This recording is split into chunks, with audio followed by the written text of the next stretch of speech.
something was coming from underneath those stairs that was causing the whole house to turn.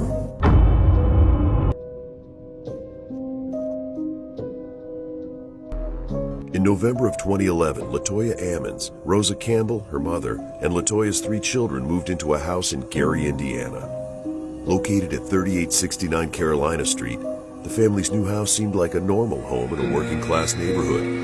Latoya's children, ages 7, 9, and 12, were initially very excited about the move. Being in a new house would be a change of pace, and it would be nice to have new surroundings. However, as soon as they moved into the house, disturbing things began to happen. After only a few nights of living in the house, one of the children walked onto the porch to discover a swarm of black flies.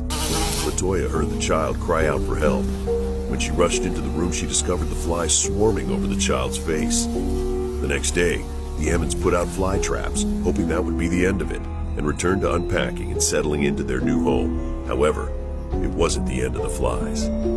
For the next week, the flies returned every day, swarming over anyone who went out on the porch of the house. More fly traps were placed outside, to no effect. Finally, the flies left, seemingly of their own collective will. A few days later, Rosa Campbell was in the kitchen when she heard footsteps in the basement. She went to inspect and discovered that none of her grandchildren, or anyone for that matter, were down there. She called out.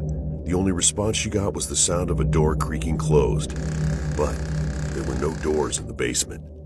Rosa was shaken. While the other members of the family slept, she stayed up, unable to sleep. Later that night, Rosa had another highly disturbing brush with the unexplainable. She saw a shadowy figure of a man pacing in the living room. When she moved closer to inspect, she realized there was no one there. There was no evidence that someone had broken into the home either. And when questioned about it later, she recalled that she thought she had imagined the whole encounter until she looked down and saw a boot print on the floor. And then things went from bad to worse. Cold fingers wrapped themselves around her neck. Before she knew it, she was pinned against the wall and being choked by some unseen force. Right before she was about to black out, the otherworldly attack stopped.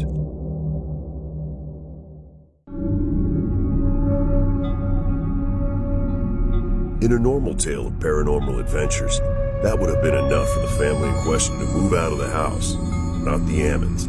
They were determined to stay. Until one night, when Latoya Ammons' 12-year-old daughter, while sleeping, levitated from her bed. Rosa Campbell happened to be walking down the hall at the time and spotted the young girl floating in midair. She screamed, alerting the other members of the family. Everyone ran to the child's room. When they saw what was going on, they tried to pull the young child back to the ground, to no avail. In a state of pure desperation, Latoya instructed everyone in her family to start praying. At first, nothing happened. Then slowly, as the family prayed aloud, the demonic hold over her young daughter relented, and the girl's body returned to her bed. Latoya's daughter was not the only family member affected by these demonic forces.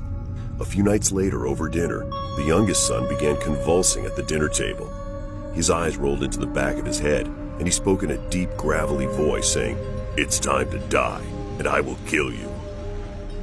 Fearing the impact of these otherworldly forces on their young children, Latoya Ammons and Rosa Campbell reached out to a local physician, Jeffrey Onyekwu, on April 19, 2012.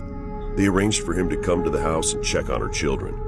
The doctor refused to believe the women and their claims of apparitions and possessions. He reported that the family's behavior was distinctly delusional. He thought the family was suffering from some type of collective mental breakdown. Someone from the doctor's office called the police, who arrived at the Ammons residence to investigate. The police thoroughly evaluated the home and its occupants. They concluded that the children were not being cared for properly and took the 3 Ammons children to a local hospital for observation. Next, the Department of Child Services was made aware of the goings-on in the Ammons household. On August 20th, 2012, a caseworker arrived and investigated. The DCS representatives determined that the children were performing for their mother and that she was someone who had severe mental issues. They alerted the police again, who were summoned to the house. By this time, the police officers of the Gary, Indiana Police Department were getting fed up with Latoya Ammons. They thought she was either someone who wanted attention or someone who was mentally incapable of distinguishing fact from fiction. However, the police would see something that night that would change their minds. In the middle of questioning the family, the younger boy started grinning and chuckling. The officers then observed the boy being thrown against the wall as if by an unseen force. With a maniacal smile stretched across his face, LaToya Ammon's son proceeded to walk up a wall and flipped over backwards. The cops were terrified. They drew their weapons and began barking orders. Everyone exited the house immediately. As the officers were attempting to get everyone into squad cars so they could be taken to the local precinct, they looked back and were shocked to see something unlike any of them had ever seen before. When asked about it later, Gary, Indiana Police Captain Charles Austin said, quote, "Every one of us who was there that day in the basement and who saw what we saw, we all think the same. We all call it the same. That bit of dirt is a portal to hell." As Captain Austin looked back at the house and saw someone standing on the porch looking out at him, a shadowy figure of a man, this was the final straw for the family.